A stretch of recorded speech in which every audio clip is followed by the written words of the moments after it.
school age, there is going to be a playtime. We're kind of congested here today, so if you're a free, what age is that? Up to 5? Not school age, so like 3 and 4. Okay, so if you're not in school yet, you want to go upstairs and play, you're more than welcome to. Boy, it's so good to have you all here today. I'm Josh, I'm the pastor of the Common Place. I've observed that on Sundays like this, there's a couple kinds of people who come to the Common Place. There are people who come in and they're like, wow, it feels so good to be in a packed space, sitting next to my brothers and sisters in Christ. It's like a big family. And then there's others who are saying, this is so uncomfortable. I'm the kind of person that likes to have an empty chair on either side of me when I go to church. So if you're the second kind of person that likes to have the empty chair on either side of you, I would recommend that you consider our second service for next week. All right, so we've encountered, and this is always a problem for us here, we run 3 services on Sunday, 9:30, 11, and 6 at night. Last week we had over 170 people at the Common Place, which is great. There were like 90 at the first service, and then 30 at the second service, and then another 60 or so at the third service. So, now I understand if you're a family, you've got to come to the first service because it's the only one that we offer children's ministry in. And so, but if you're just uncomfortable today because there's so many people, you might want to consider coming to the second service at 11 o'clock. It would be fantastic. Let's see if we can hit 200 this year. That would be a lot of fun.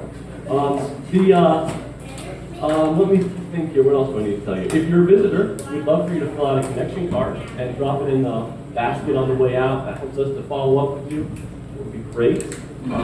As well as today we have brunch. On the first Sunday of the month, we have brunch in between first and second services, and that will take place in the back room. And so I invite you to stick around and eat with us, and it'll be a good time. So that's kind of the rundown. Additionally, one of the other reasons why it's so packed in here today is that we didn't have enough volunteers to run our children's ministry this morning for the older kids. And so I would just put out another call to you guys. If you love children and you'd like to make that a part of your ministry, please talk to me or to Carrie. She's our coordinator for children's ministry, and we would love to find a place to plug you in. That would also help to kind of relieve some of the pressure and congestion, as well as instruct our kids. And all the kids can go upstairs. All right, no adults, just kids. All right, so if you are on until the age of I think it's fifth grade, fourth grade and below, you can go upstairs. All right. Space is clearing out. Very good.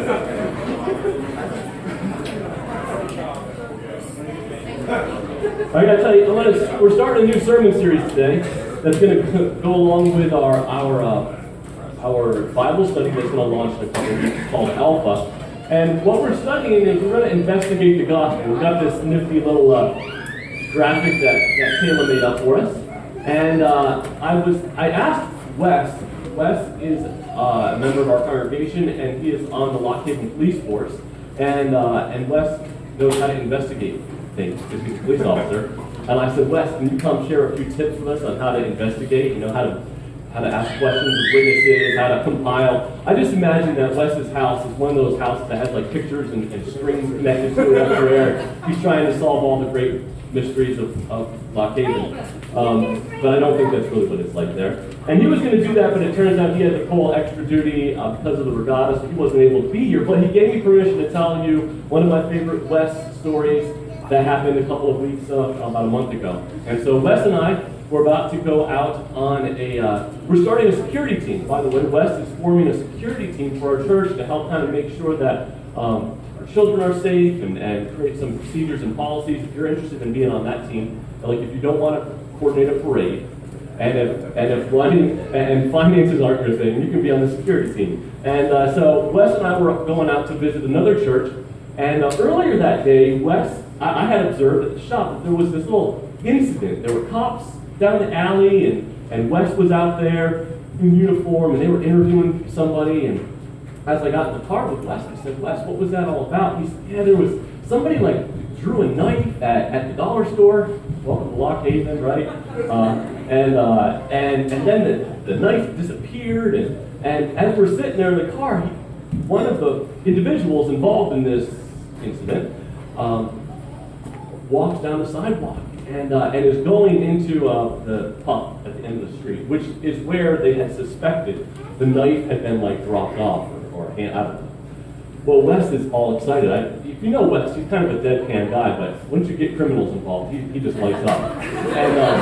And so he says to me, I already interviewed this girl, and so she knows who I am, and he kind of jokingly says, you should go in there and see if she picks up a knife. And I thought, you're just joking, right, Wes? And it turns out he wasn't joking. He says to me, go in there and buy some cigarettes. Of all the things I could buy, right? It is pot. So anyway, I'm not going to pass up an opportunity like this, you know. So I pull over, I quick it out, I walk into Puff, and I'm a preacher doing undercover work, enjoying a nice selection of Marlboros and whatever else there is, and I ended up buying some gum. All this time expecting to see this great, a knife pass. But it never actually happened. Later, Wes said it probably wasn't his best decision to send me in there as a detective.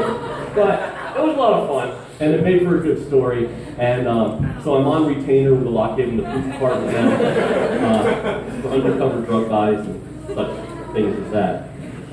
But anyway, what we're going to do over the next 11 or 12 weeks, we want to investigate the gospel. Each week we're going to ask a question, and we're going to answer that question by doing some research and some investigation as well. And so today, we are going to be looking at the life of Jesus and kind of understanding who this guy is. Maybe you all are a little unsure today of what you think about Jesus. Maybe you're just here today kind of not sure what you believe about faith or spiritual things. And so when you ponder Jesus, you wonder, is he just like a good moral teacher? Just a fascinating historical figure? Is he just an imaginary character? Was he a controversial egomaniac who went around telling people he was God? Or was he really the Son of God? And so we want to answer those things. In a couple of weeks, we're going to talk about some things that Jesus says about himself. If we were to interview Jesus, what do you say about yourself? We'll talk about how he answers that question. But today we want to look at witnesses to the life of Jesus and what they said about him. Because any good investigator, such as myself, knows that one of the most important parts of investigating is getting witnesses to share what they saw, right? And the more witnesses, the better. And once their witnesses' stories begin to overlap, then you recognize things start to come clear today. And so what I wanted to do, all right, is to pull together some witnesses for the life of Jesus. In particular, the opening chapter of the book of Hebrews and Colossians and John all talk very in interesting terms about this person, Jesus Christ. And so we want to look at what they say about him and see if there's any overlapping things and what those things might have to teach us. So I need some helpers today. I need someone who can, I've even got the Bible verses all printed off. I need somebody to be John. Do we have a John here today who wants to be John? There's no Luke, no, I'm sorry. But you can be John. All right, we got a John. All right, you can just stay right there until it's your turn. You can sit back down. All right, I need a Colossians. Who wants to be Colossians for me? Someone? All right, thank you. We've got a Colossians. You can just sit in that nice chair right there. Here's your. All right. I need Hebrews. Your Hebrews. All right. Here's yours. All right. Very good. So here's the way it's going to go. We're going to call these witnesses up at different points in the sermon. I've never done this before. It may all go very badly for me, but we're going to give it a shot. And we're going to ask them to kind of read what they observed. If they were to describe Jesus, what are the things that they say about him? And so I'm going to ask John. Where's John? John, come on up and read with us. You can read along on the screen. There you go. You're live. What is it? What is it about Jesus? Describe Jesus. In the beginning was the Word, and the Word was with God, and the Word was God. He was in the beginning with God, and all things were made through him, and without him was not anything that was made. All right, good job. All right, where's Colossians? He is the image of the invisible God, the firstborn of all creation. For by him all things were created, in heaven and on earth, visible and invisible, whether thrones or dominions or rulers or authorities. All things were created through and for him. Thank you, Colossians. And how about Hebrews? What does Hebrews say? You were described Jesus. Hebrews.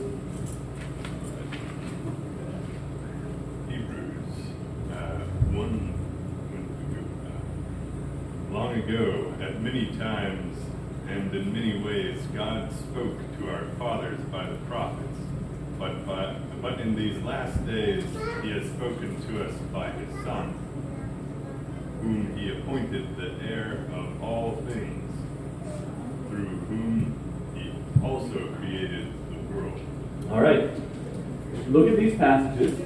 One of the first overlapping areas of their testimony about Jesus, these three writers, is that they agree, or when it's important for us they think it's important for us to understand that Jesus was creator, which is an interesting place to start with Jesus. You would think the first thing they would want us to know about Jesus is that he was a great teacher, or that he died on the cross, or that he healed people, but they all go way back to the very beginning of human history, and they all make it a point to say that Jesus was the creator. We've got, through him, he made the universe. And so I just had to stop and ask myself, why is it that they would all make this such a big thing? Why is it that they all want us to know that Jesus created the world? And I think there's some important reasons behind this. First of all, this helps to answer the question of why Jesus would do the things that he does for creation, right? Why he loves us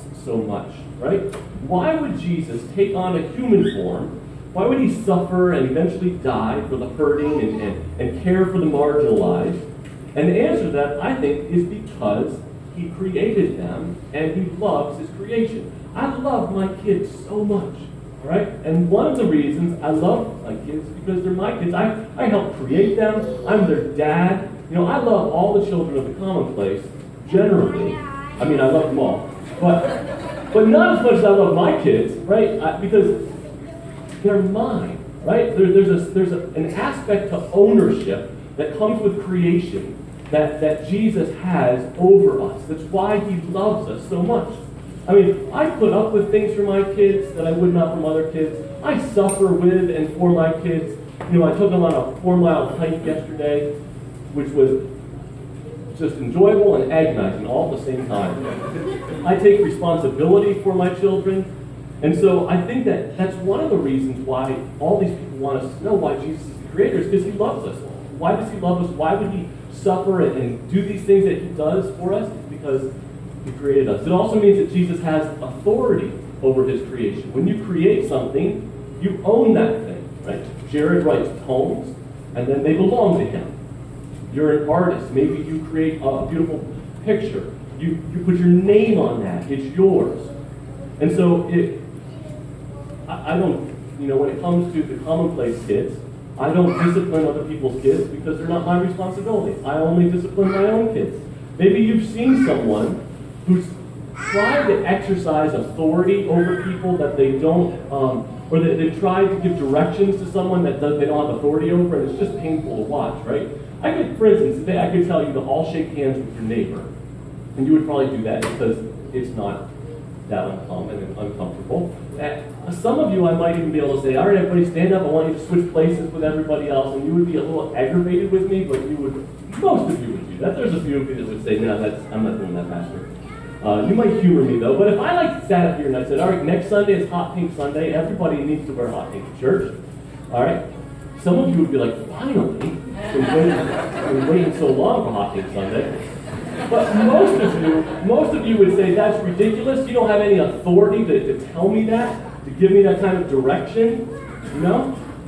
And so I think that kind of illustrates a little bit of Jesus. Now, thankfully, Jesus' commands, the commands of Christ to us, are not arbitrary and pointless. they have intention, and they are for our good and for our flourishing. And so when Jesus exercises his authority, he does it with love and care. Whenever I tell my kids to turn off the Disney Channel so that I can watch the baseball game, like that's a selfish command, right?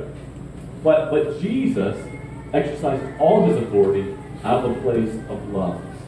And that's how Jesus can say the things that he says to us. If you read the Bible, if you read the gospel, he says things like, give your money to the poor, or suffer from my account, or turn away from sin and behaviors you shouldn't follow and behaviors that you should follow. He says, leave everything behind and follow me. What gives him the authority to say those things to us is the fact that he's our creator. And so, really, this issue of Jesus being creator is a very fundamental part of what Jesus is and his authority. He never abuses his authority. He always demonstrates what he asks for us, and everything he commands us to do, he commands in love for our good and for our flourishing. All right, so let's see if there's any other areas in which these writers overlap in their authority. And the next thing, I'll give you a clue, is they all agree that Jesus is God. Let's read here in John. Come on up, John. Passage, second passage. Yep, just the second passage. Got it. In the beginning was the Word, and the Word was with God, and the Word was God. All right, so John says that Word, which is talking about Jesus, that the Word was God. Colossians. Let's see what Colossians says about the deity of Jesus. He is the image of the invisible God, the firstborn of all creation. For in him all the fullness of God was pleased to dwell. All right, so Colossians says that when you look at Jesus, you see the image of God. All right, how about Hebrews? Hebrews, what does Hebrews have to say about the deity of Jesus? He is the radiance of the glory of God and the exact imprint of his nature. All right.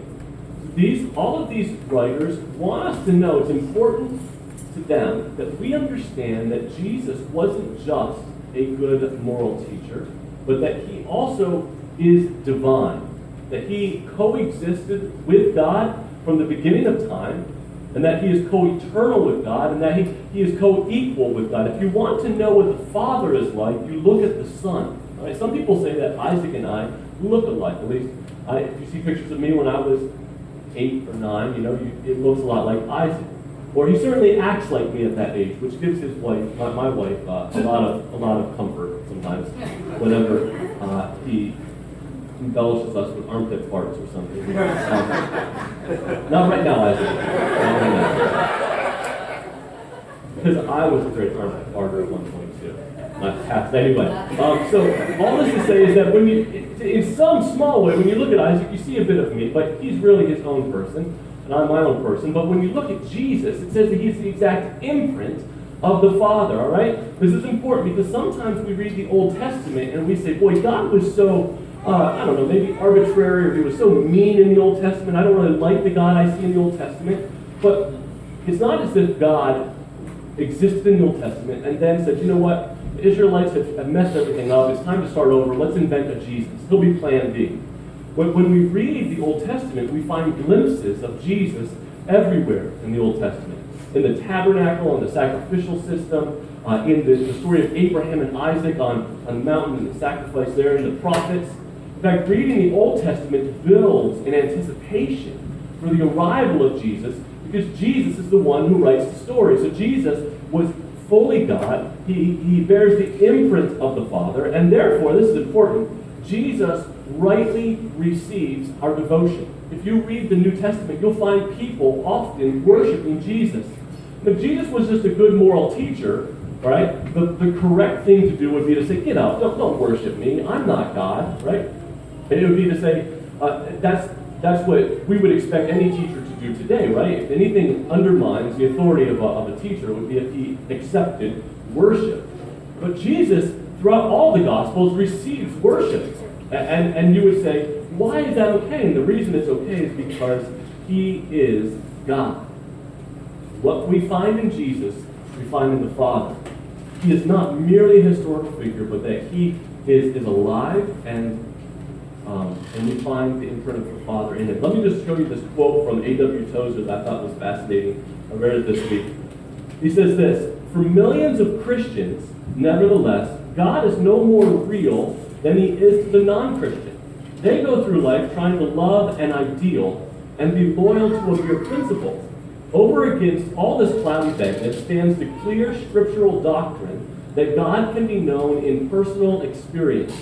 Always a live person is present, speaking, pleading, loving, and working. The Bible assumes as a self-evident fact that men can know God with at least the same degree of immediacy that they know any other person or any other thing that comes within the field of their experience. So when we know Jesus, it is to know God. Jesus is God. The first thing the gospel, the writer wants to know is that Jesus was there from the moment of creation. He's part of the creation story. Second of all, that Jesus is deity. He is co-equal with the Father. And finally, we also find that they all agree that Jesus is alive now. So let's read John 1:5. The light shines in the darkness, and the darkness is not overcome. Right, so in speaking of Jesus, John says the light is still shining. It's not a past event. It continues to shine. All right, Colossians. And he is the head of the body, the church. And he is the beginning, the firstborn from the dead, that in everything he might be preeminent. Right, it's a great verse. I love that one. All right, he is still alive. He's the head currently. And what does Hebrews have to teach us and say about Jesus being alive? He upholds the universe by the word of his power. All right, so the universe is still around. Well, if you knew that or not, we're still spinning in orbit despite the eclipse. It did not bring about some catastrophic end times event for us. And so, if the universe is still alive, that means that Jesus is still alive, and he upholds that universe by the word of his power. So Jesus, we believe, is not just a historical figure. He was that, but he is also still a living person. This is great news because, unlike a book, maybe you read the Bible and you really just come to enjoy the life of Paul or one of the Old Testament characters, and you think, boy, I wish I could just sit down and talk to them, but you can't because you're dead. Jesus, you can fall in love with Jesus through reading the Bible and have a relationship with him. I really like Colossians' word here. If you pull back up Colossians, what they said about Jesus, it says that he is the beginning, the firstborn from the dead, that in everything he might be preeminent. That's a really powerful word, preeminent. He's the first. He's the best. If you were to, I don't know what you might be preeminent in, but if you studied hard in a particular field and contributed to research, they might say that you're the preeminent person in I don't know, for me it would probably be witness interrogation or something. Anyway, so what we find is that Jesus is preeminent. That means that he is the best and the foremost. It's also why he commands our worship. And what it means in practical terms is that he commands, he should be preeminent in my life and in your life. Jesus should be our first thought and our highest priority. We should want to do Jesus' will more than our own will. We should want to follow his teaching and his path rather than our own path. We should want to be obedient to his rules. We should want to love the things that he loves. He should be preeminent in our lives. For many Christians, we agree intellectually that Jesus is God and he's alive, but that reality has not crept into or affected any kind of change in our hearts. And that's where we need to have a point of application today. Also, it means that if Jesus is alive, that he communicates with us. If you ever wonder why Christians pray so much, it's because we actually think we're talking to God. That's a huge thing. And if you ever wonder why Christians don't pray enough, it's because that reality has not sunk into our lives like it should. The fact that we have access to the Father is incredible. If you ever want to just kind of get together and pray on Sunday mornings at 9 o'clock, we pray in my office before the church starts. We talk about some of the prayer needs from the church, and you are all invited to be a part of that as well. So Jesus communicates with us. And then finally, and I love this as well, Jesus is the head of the church, not me. I'm the pastor, but I am not the head. We have elders in our church, but they are not the head of the church. And this is great because I am not equipped to deal with all of you. You're a bunch of rascals. You know it. And I am a rascal myself, and I don't have the character or the influence or the wisdom necessary to deal with all of the issues in our church. And thankfully, Jesus only calls me to kind of co-shepherd alongside him. But in the end, you all belong to Jesus and not to me, and that gives me a lot of comfort in my own life, and it should give you a lot of comfort because the buck doesn't stop with Josh, it stops with Jesus. And he is far better than I am. And so I love that. about the fact that Jesus is alive today, is that he is the head of the commonplace. On Sundays, when we don't know where to put people, that's a Jesus problem. He'll figure that out for us because he loves the church more than I do. So commonplace, I realized that today was kind of a sermon filled with kind of big theological ideas. And I hope that from those ideas that there's some truth that works its way into practical application in our lives. That you won't just know Jesus intellectually, like you know a friend or you know about someone, but that you would actually know him as a friend, all right? Maybe today you have heard the witnesses and you said, you know what, I want to know Jesus like that as well.